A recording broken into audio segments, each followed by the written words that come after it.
Hey guys, this is Rachel Rue. My husband Peter is sort of here with me. I just want to talk about something that's kind of been on my mind and heart lately. Um, Not sure how to lead in, but I'm going to actually have Pete read a quote from a book. This is from a futurist, Ed. Ed Hinson. Yeah. He's a big name in that camp. He wrote this in 1996. He's talking about a Christian um, who's falling for end times predictions. And he says, "At that moment, I realized why some Christians are so quick to accept such predictions without question.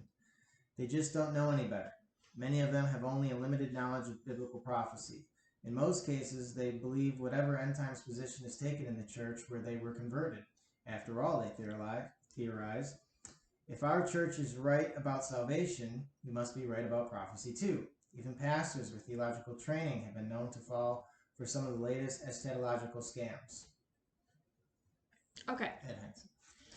Yeah, so that's kind of the topic I wanted to talk about. He's saying people are falling for the latest eschatological scams, and it's like, well, what is the latest and the newest? And a lot of you know that we're preterists, and we have conversations with people, in person and online, and they look at us like we're crazy, like this is something brand new we're coming with when we say that Matthew 24 was about the fall of Jerusalem in AD 70.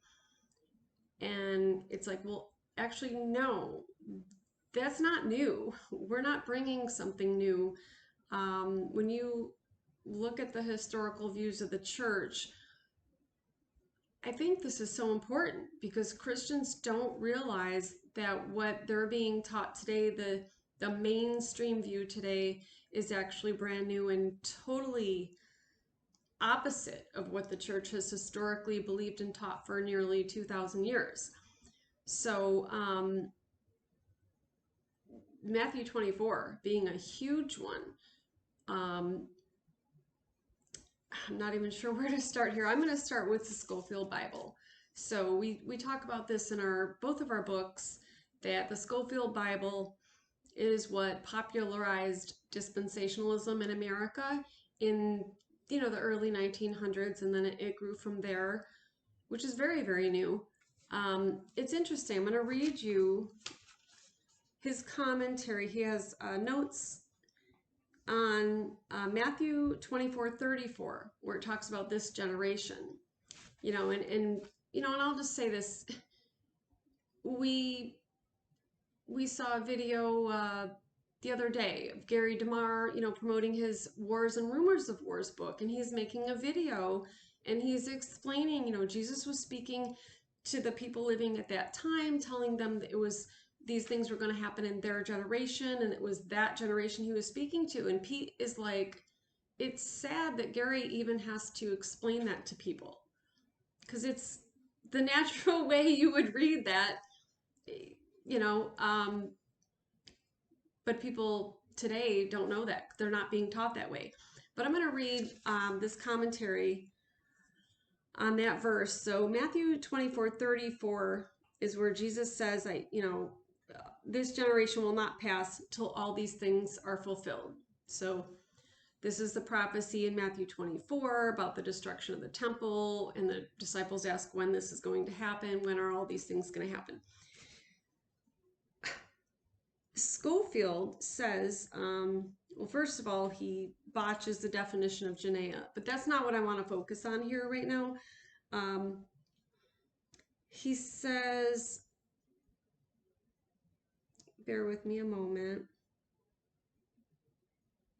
All right, I'll just read the whole thing. So he says Janaea, which is the Greek word in Matthew 24:34 for generation. He says the primary definition of which is race, kind, family, stock, breed.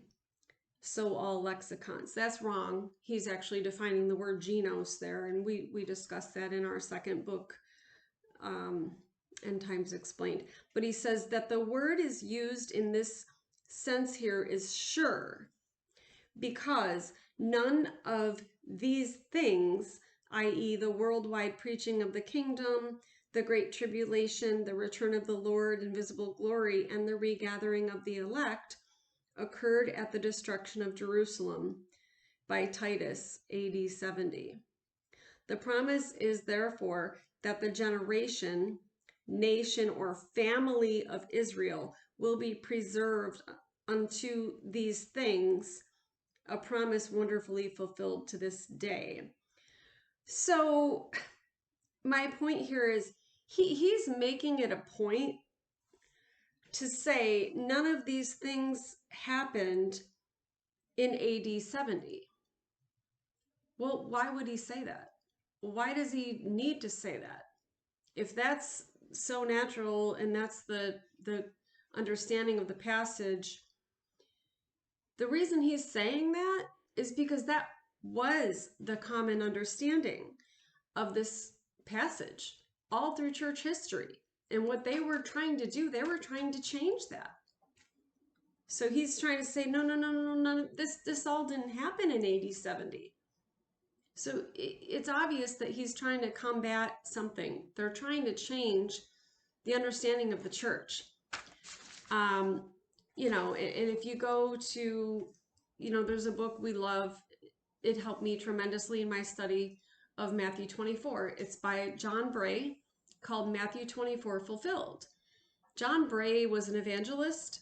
He spoke around the world. He traveled around the world. He visited libraries all around the world. And he talks about this in his book where, you know, he's reading all these different older commentaries before the Schofield Bible, before this modern day teaching became popular, and all the older commentaries were preterist on Matthew 24. They all understood Matthew 24 to be about the fall of Jerusalem in AD 70, which is exactly what Christ was saying. He was speaking to them. He was telling them, your temple is going to be destroyed. And they asked when. And he said it's going to be before this generation passes away. Now, a lot of the modern commentaries that try to put this in the future, they read, you know, verse 1 where Jesus says, look, or verse 1 and 2, I believe, where Jesus says, see the temple, it's all going to be destroyed. And they go, yeah, that happened in AD 70. The temple was destroyed. But then they try to say everything after that is future. And that's not even the natural way you would read the passage, because Jesus tells them the temple's going to be destroyed. And then they say, well, what's going to be the sign of this and the sign of the, you know, at the end of the age and your coming? So the following things Christ says, he's giving them the signs or the events that are going to lead up to this major event. They're not things that happen after the temple's destroyed. They're things that happen leading up to the destruction of the temple, and that's the natural way you would read it, and that's the way any older commentaries would put it. And we're talking everyone before dispensationalism became a thing, and we have, I mean, we're talking, you know, all your big names, your reformers. We're talking Charles Spurgeon, John Wesley, John Calvin, and so on and so on, Matthew Henry. Go look at any older commentaries. So what we're saying is not something crazy. It's not something new. And we always say, obviously, just because something was believed in the past or was a majority view doesn't make it true. And that's absolutely true, because people challenge full preterism with that. But I still think it holds a weight. And I think it's important. And I think, like, people need to be aware of it. That what you're being taught today is not how the church has always believed. And what we've found is churches aren't teaching church history. They're not telling you this. They just teach the modern day teaching as if this is fact and as if this is what the church has always believed, only because And I think people believe that only because pastors are omitting that. They're not giving you the backstory and the history. And based on our experience with different pastors, I don't even think some of the pastors realize this. Would you agree, Pete? Mm-hmm. Yeah. Absolutely. So, with that, I'm gonna read, save this page for me, sweetie. I'm gonna read in our first book. It's called The Return of Christ, Why Are We Still Waiting? And we have a chapter where we go through the history. Um, we show a lot of quotes throughout church history, all the way from, 2nd century to modern times. And there's many. I'm going to just try to focus. We've got several on Matthew 24. I mean, Zechariah, Daniel. Um, so we've got John Chrysostom from 347 to 407 AD, of course. This is on Matthew 24:14, which is about Gospel. the gospel being preached in all the kingdom, or the gospel of the kingdom being preached in all the world. And then comes the end. Yep. He says, and in fit season did Jerusalem fall, namely after the gospel had been preached throughout the world, as it follows, and then shall the consummation come, i.e., the end of Jerusalem. And scripture backs that up.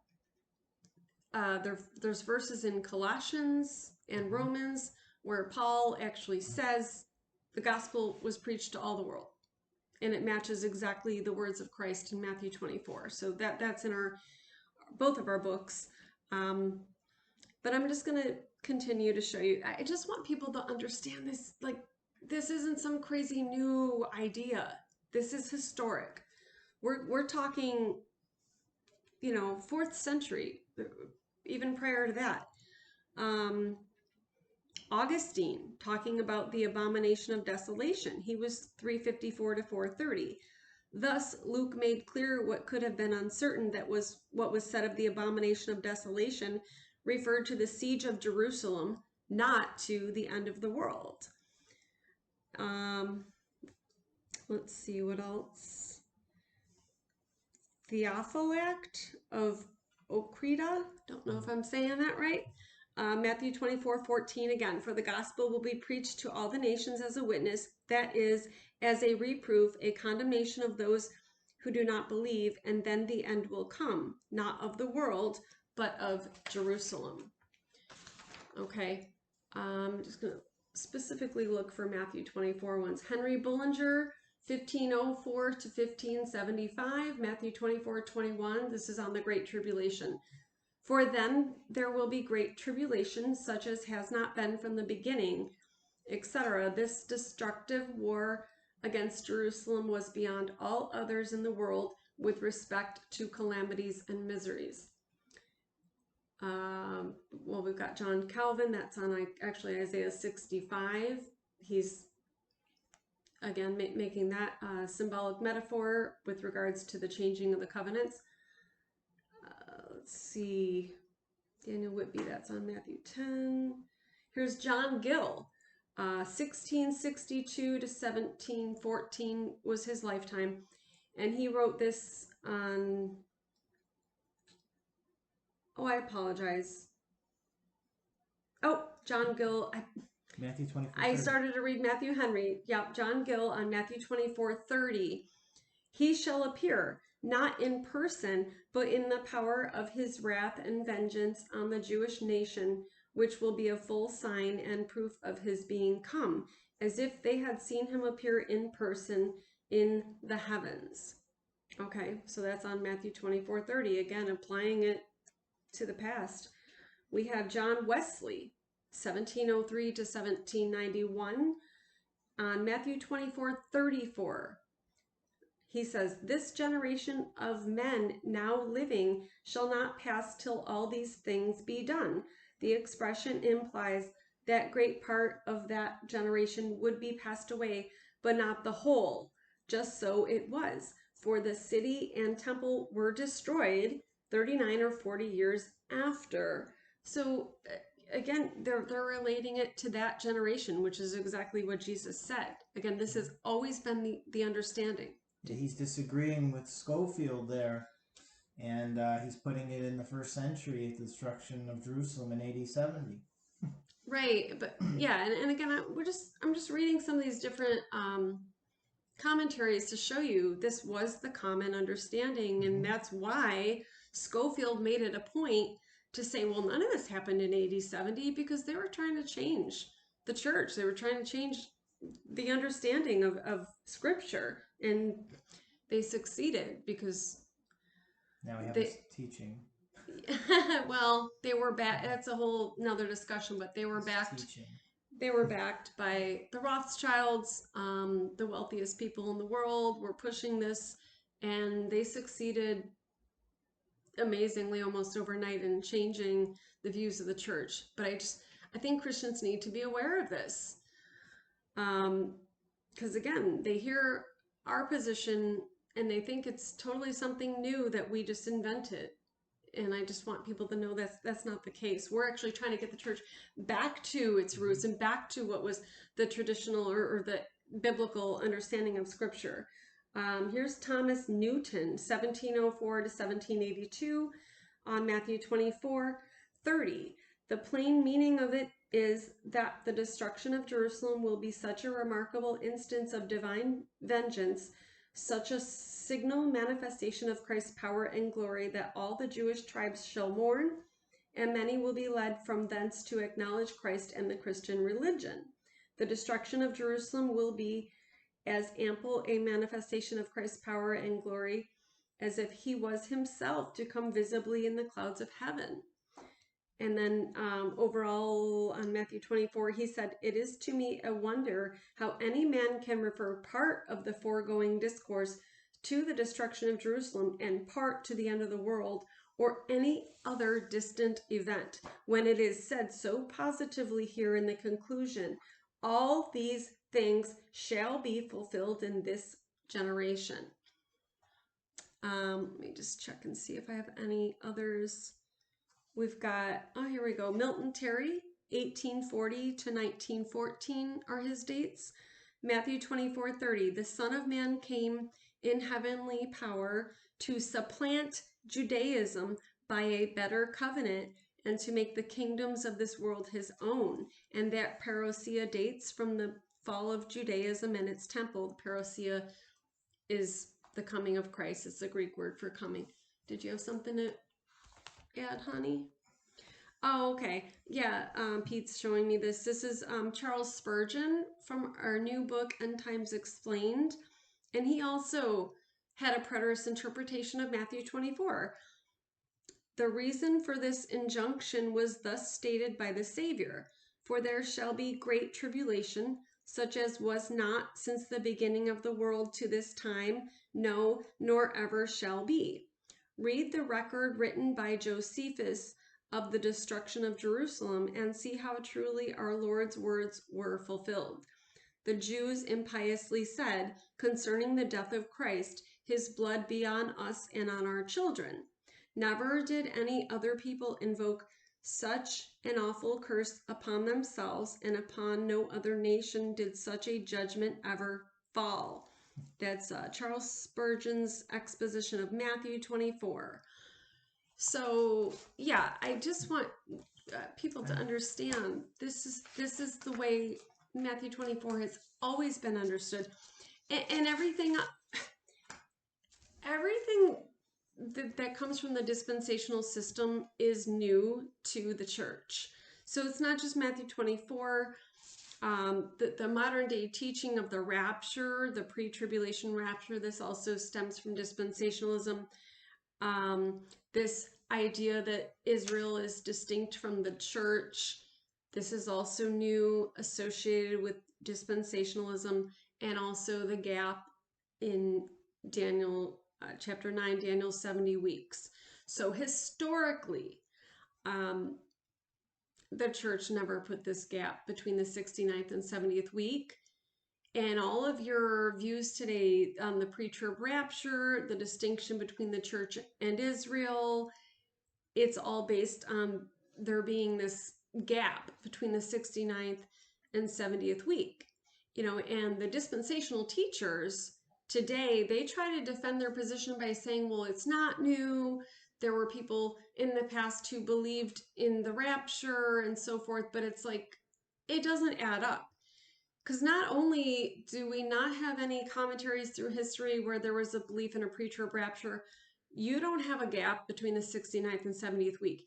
You don't have a distinction between the church and Israel. And that's all coming from putting their whole system is based on that gap. The church never believed in any of that. There's just nothing to back that up. And something that like frustrates me is,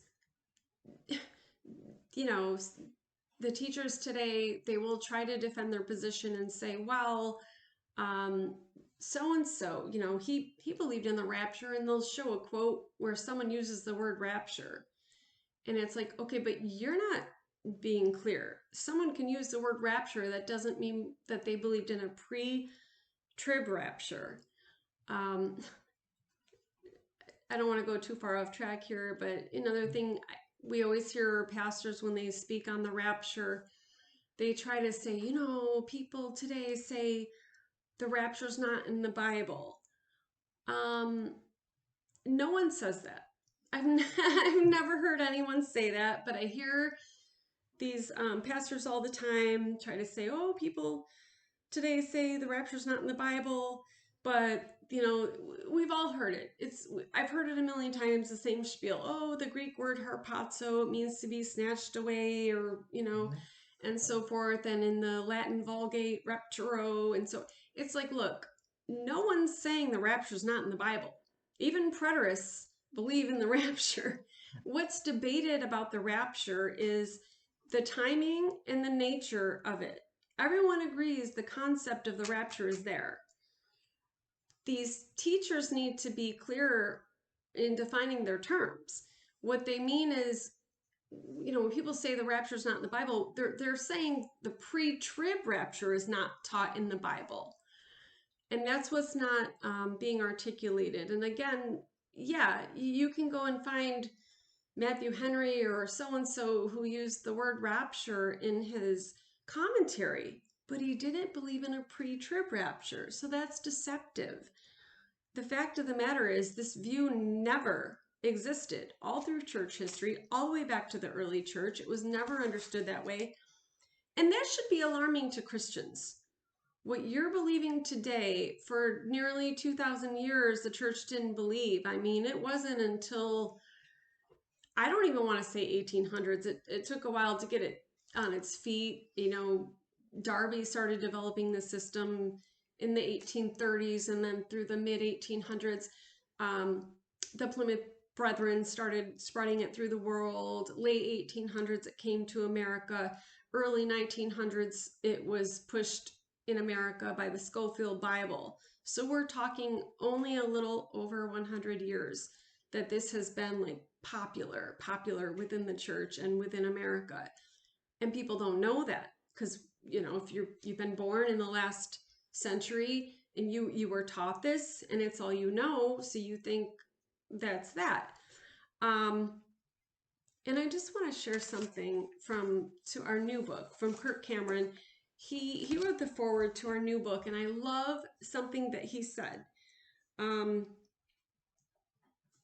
think it's this paragraph here. He says, I've always had a personal fascination with eschatology.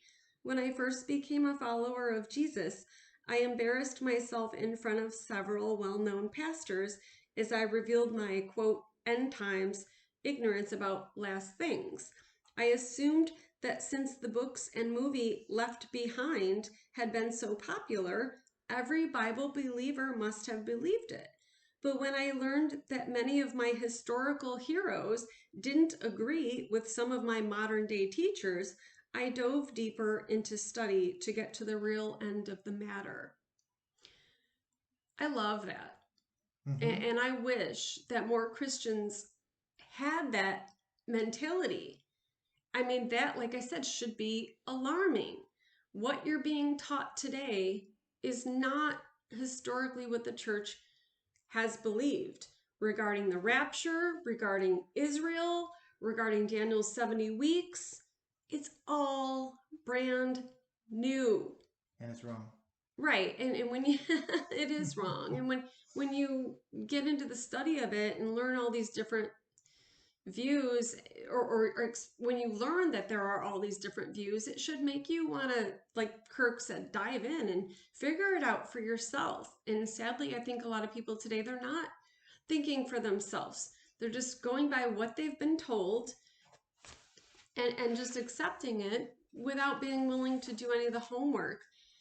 And I do wish more people would be willing to read our books, because we did all the homework and we made it simple, and we made it so that you can actually think for yourself. That's yeah, that's one of our books. Um, so to me, this is disturbing. I'm just gonna briefly share a couple of experiences we've had with pastors. You know, there was a pastor at the church I used to attend, and when I very first started studying this, you know, at this point, I've learned that the rapture is the tip of the iceberg when it comes to eschatology. But a lot of Christians make such a huge deal of it. And you start going to a dispensational church, you're hearing about the rapture all the time. And then when I started to study, I questioned it, because that's what I do. I want to be a thinker. I want to study. I want to be able to understand my Bible. And I, went to my husband, who wasn't my husband at the time. We were still dating. I said, I don't see where they're getting this timeline. Where's this future 7-year tribulation and then the millennium and all that? Um, so what I was being taught at church, I wasn't seeing in my Bible. And then once I started to study it for myself, we did approach the pastor and question the pastor. And one thing the pastor said to me, he was kind enough to have some discussions with us. But one thing he said is like, kind of, bear with me, like, he's like, this is totally foreign to me. He looked into it. He started to learn. There's a lot of scholars and Bible teachers who don't believe in the pre-trib rapture, and I appreciated that. But he says, this is foreign to me. Okay, so a post-trib rapture, which is what the church has always historically believed, that's foreign to you. That's a little scary that pastors do not know church history. Another experience we had after I studied further was studying Revelation 20. After studying the second coming and the rapture, I started to see premillennialism did not seem biblical, which again, it's the mainstream view today. I'm reading Revelation 20 and I'm going, wait a minute, at the end of the millennium, death and Hades is destroyed, heaven and earth is destroyed. And I'm like, well, after reading 1 Corinthians 15, 2 Peter 3, these are the events that happen at the return of Christ.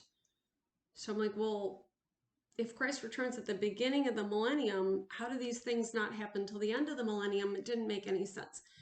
So I started studying that and learned amillennialism. And again, this is a major view that's been held throughout church history, through the bulk of church history. Excuse me. So there was, at this point, I've been heavily studying this. I would say this was the year 2016.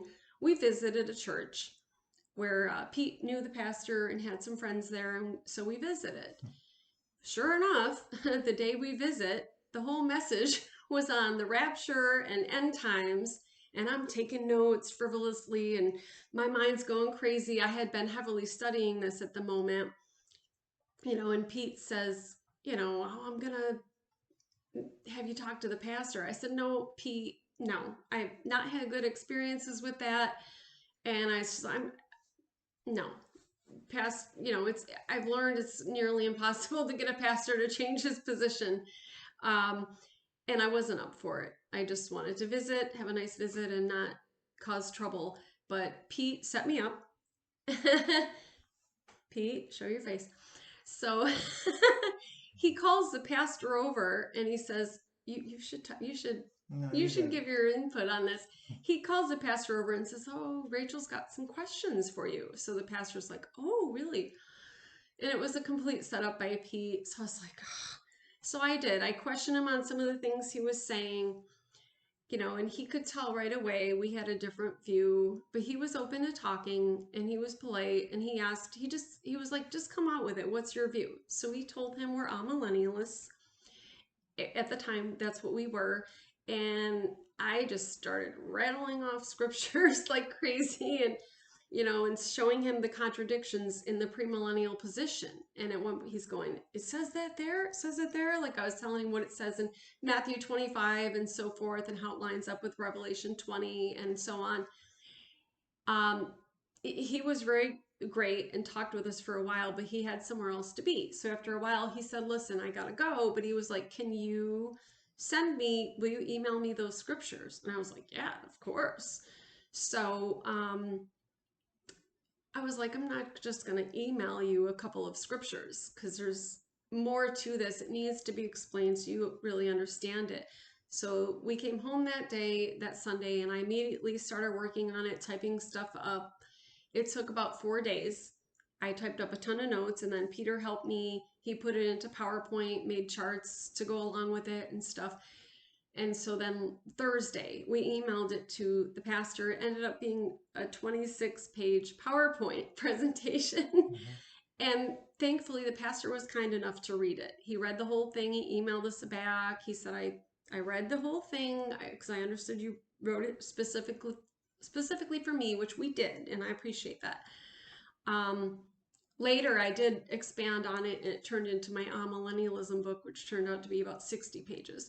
Um, One thing I appreciated that he said in his response to us, he said, I read everything. He said, I'm not changing my stance. He said, but now I do understand how someone could hold that position where before I never could. So I was pleased with that. Yes, because that was the best response so far, even to this day, that we've received from a pastor after presenting an alternative view. Um, I loved that he said now he can understand how someone could have that position. But it's also, again, disturbing that these pastors, they can't comprehend how someone could be post-trib rapture or amillennial when these were the standard historic views of the church for nearly 2,000 years. This isn't something new and crazy. And I just think Christians need to be aware of that. Um, Dispensationalism came on the scene and changed everything.